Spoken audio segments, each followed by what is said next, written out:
అందరికీ నమస్కారం అండి. మనందరం ఇప్పుడు ఎక్కువగా ఆధ్యాత్మిక ఆలోచనలు పెంచుకోవాలండి. చాలా అవసరము, చాలా అవసరము. మనకు నచ్చిన భగవంతుడినైనా లేదా నేచరు. ఎందుకంటే మనం చూస్తున్నాం, ఒక శాస్త్రవేత్తలు కూడా అంతుపట్టని ఒక రహస్య నిధి నేచర్. ఆ నేచర్తో మనం కనెక్ట్ అయితే ఎల్లప్పుడూ చాలా హాయిగా, చాలా బాగుంటుంది.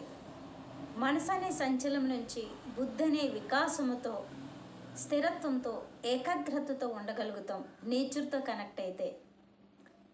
ప్రతి క్షణము ఆ ప్రకృతి, అనంత విశ్వము ఎంతో ఉంది. మనకి ఇలా కళ్ళెత్తు చూసే ఆకాశం ఒకటే కనబడుతుంది, కానీ అనంతమైన ఎన్నో లోకాలతో నిండిన, ఎంతో శక్తితో నిండిన ఒక